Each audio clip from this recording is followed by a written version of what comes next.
79th Street call person. First call Brooklyn, downtown Brooklyn, First Place, Court Street on 85. It's open.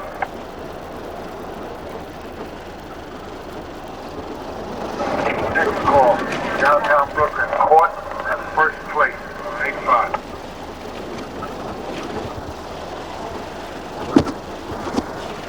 File.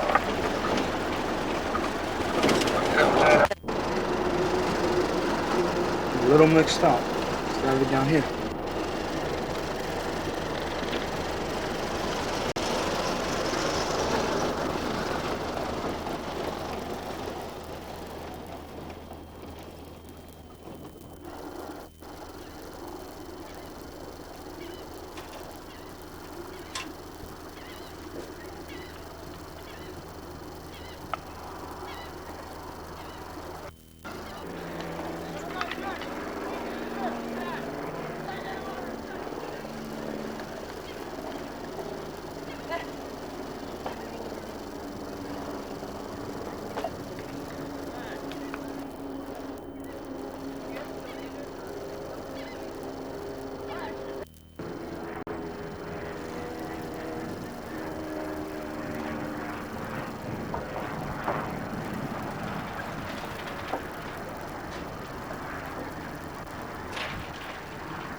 Stay touching.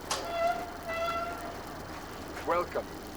Oh, Cheryl, we're gonna get up on here and make it.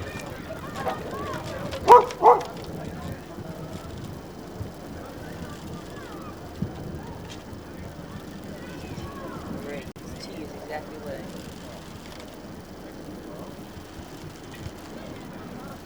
All right. Great tour. All right.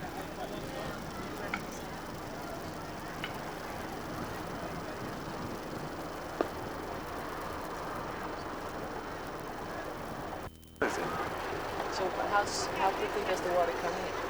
About 15 minutes you're going to see. Really? It'll be up to there in 15 minutes? 15 minutes or half an hour should be all the way up. Oh, that's And great. here comes our tug now. Right? Where is it? It's coming up down there. I don't see the damn thing. Oh, there. Now I see it. Now I see it.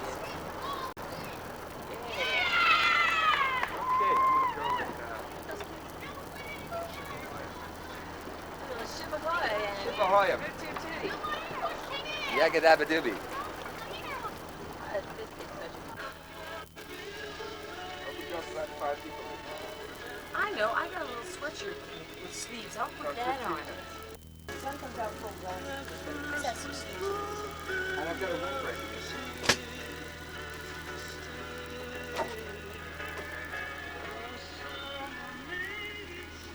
You character. Look at this pro over there.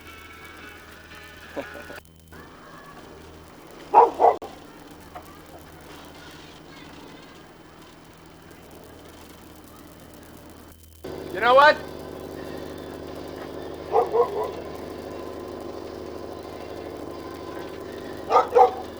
He has to wait 15 minutes. When does the tide come up?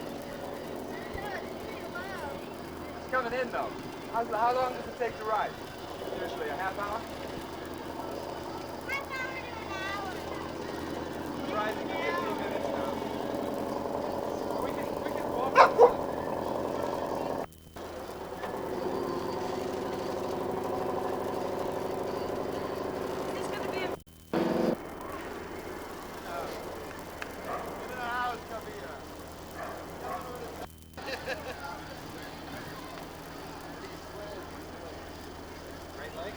I know why everybody's out. Because you need everybody to get the hell out of here. Everybody's got to yank them down. All right.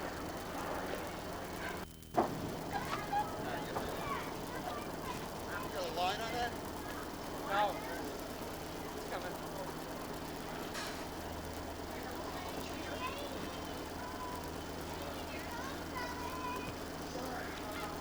You know, you won't be able to pull it off unless we push it off. Go ahead.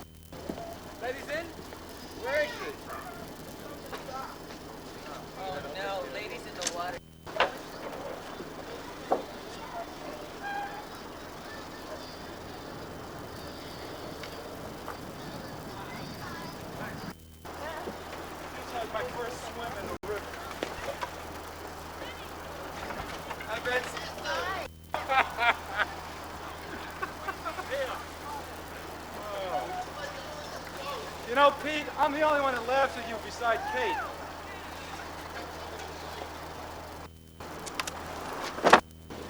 Doc.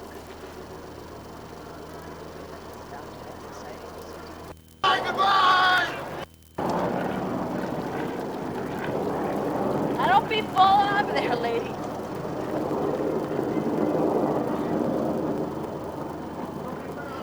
Now do we put on our shorts?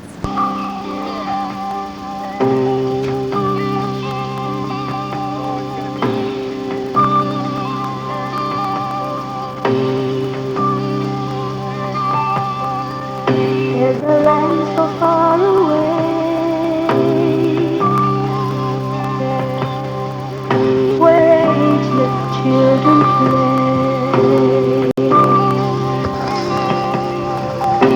and everything is real in this land of make-believe.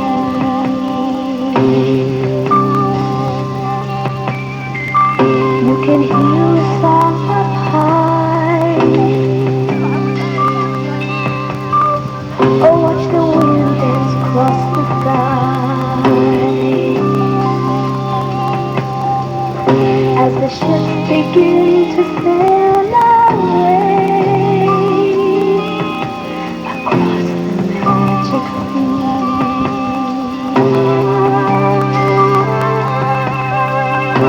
The journey is taking place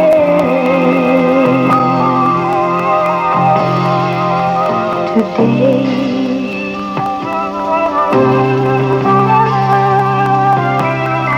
Look for the stars in the eyes above, shining bright. They'll show you the way.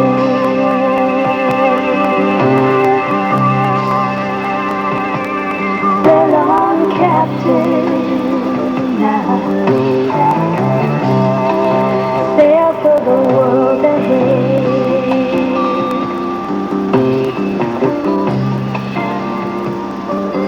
For my heart is full of joy and hope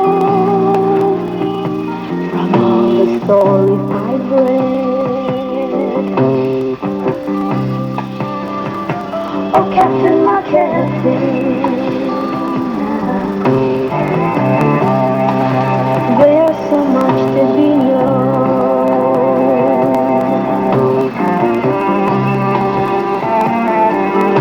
I have this feeling deep inside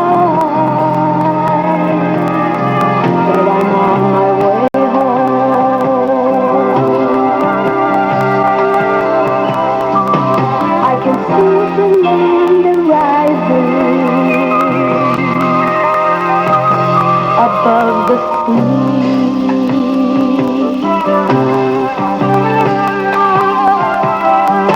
And the stars in the heavens above, shining bright, are calling to me.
It's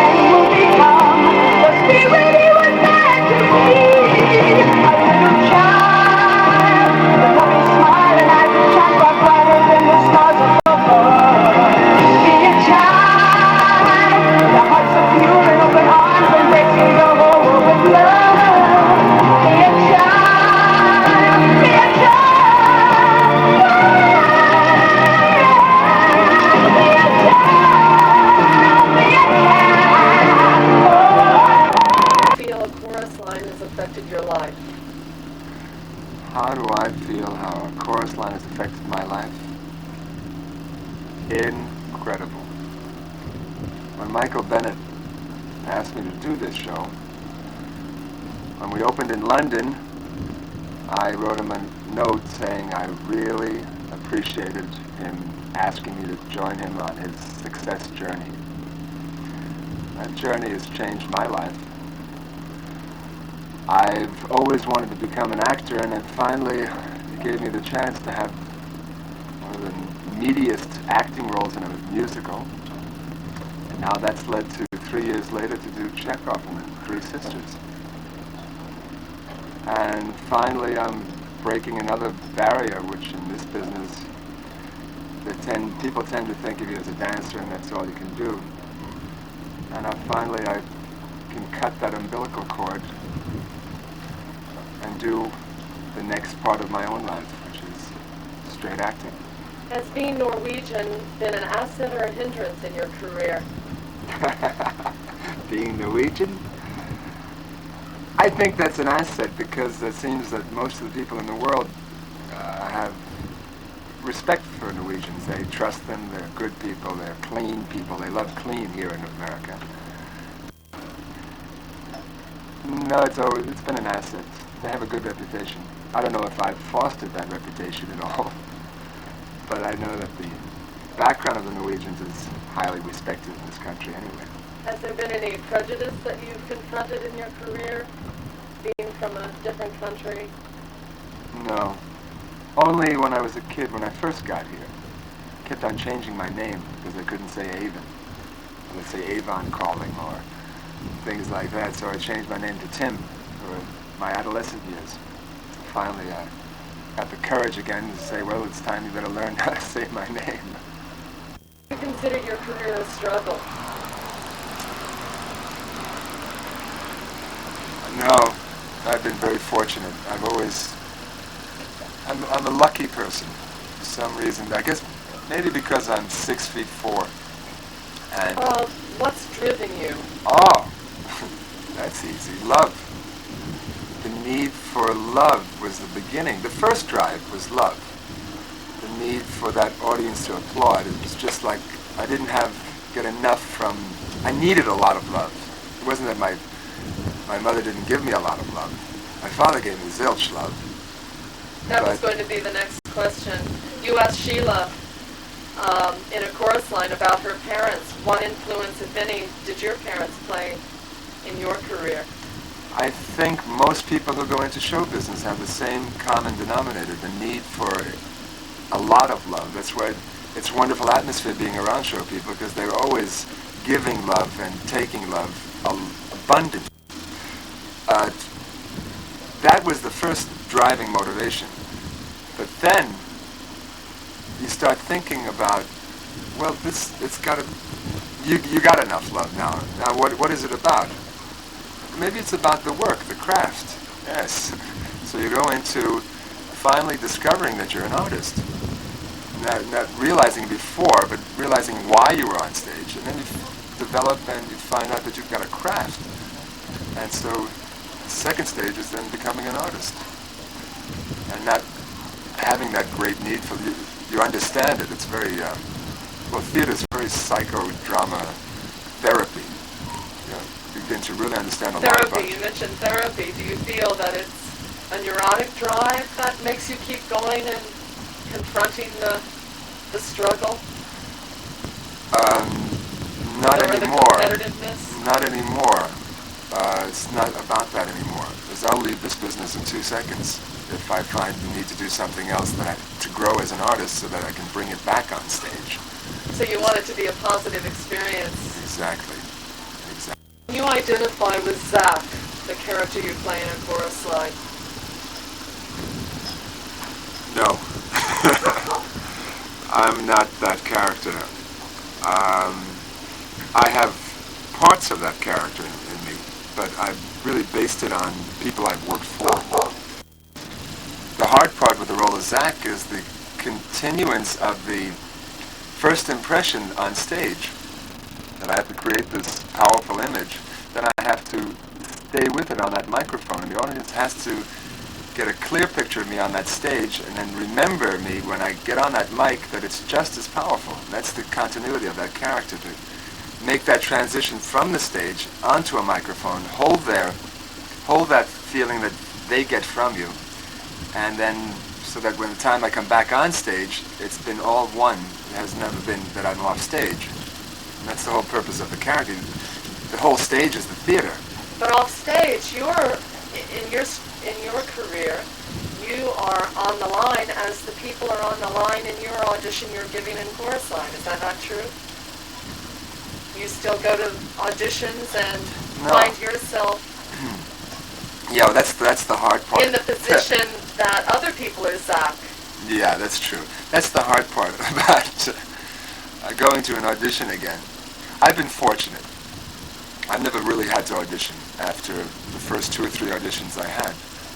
Basically because of my past, my foundation. My foundation was so strong, coming from the High School of Performing Arts.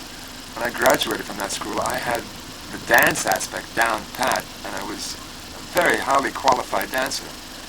So I was in demand. And especially, I didn't know I was going to be 6'4", going back to the other part. I was 5'4" when I started. But luckily, because I started at 5'4", and as I was training and growing, by the time I got 6'4", it was no problem to move quickly or slowly or anything. But I found that I was in demand, being a big person. I didn't fit in the chorus. So I've never really had to struggle that much. Now, being an immigrant, coming here 5 years old first, and going back to Norway with a broken marriage, and coming back at 10. When you're an immigrant in this country, it is the land of opportunity, and it just takes hard work, and everything is still here. You can make anything out of yourself in this country. It's a wonderful country. Having gone back to Europe, I see it even better now, but I've come back, I appreciate the country more. But being an immigrant is an innate survival mechanism that is inside of you to just work, and become something in a new country. It's like a seed that's been dropped 3,000 miles away, and now it's time to pick up and create your own success journey, or you can create your own failure. It's here in this country to do whatever you want. It's probably why when it's one of the few countries where you can see a Bowery. People have gone the success route, couldn't handle it, and then just fell out. But it's here to take, and that's all. How was growing up in Brooklyn? What a your trip. Parents? What a trip, coming from Norway to... First we lived 6 months in Harlem, and then we went to Brooklyn because there's a Norwegian community there, and we felt kinship there. But growing up there, it was the gang wars in the 50s. And I would have gotten into a lot of trouble if I hadn't started dancing, because I had a lot of energy, and it was going into gang wars and fighting. And coming from Norway into that atmosphere, and then being lucky enough to find something that I loved, like dancing, because of Gene Kelly and Fred Astaire and Singing in the Rain and those things, got me all excited about the possibility of maybe even being a movie star. So you fell in love with theater as a child. Yeah. Do you still think there's that element of child within you? I hope so. I hope I never lose it. How do you think living on a boat is the child within you? Of course. I live in a dichotomy situation, is that the correct word? I had a great need for nature to rejuvenate my juices, my creative juices. And I have a great need for the neurotic stimuli that I receive in Manhattan. No other place in the world like it, where you can pick up through the airwaves so many ideas, meet so many wonderful, crazy people. But there comes a time, and it's often, that it just is too much. The electricity in New York is too much. So to have this in the water, I realized when I come down, there's a direct cut between the neurotic electricity of New York City, and then the water somehow softens it. And the electricity stops immediately. It's just like you come to the country where there are none of those erotic airwaves. It's very peaceful and calm down here. Plus the fact that there's fresh air, which is very difficult to find in New York. Good old fresh air to make the brain work again. Do you feel that Zach is a loner and the amount of time it takes to devote to your career, you tend to stay to yourself? Zach is a loner and I'm a loner. After having several relationships, I found that it drained me so much. I've got to get my artistic life together before I'll take on the responsibility of another human being. And being alone really helps. And I've also, first time I've been alone, I'm discovering myself so that I can, when I have a relationship with another human being, I will understand myself so that I can help them.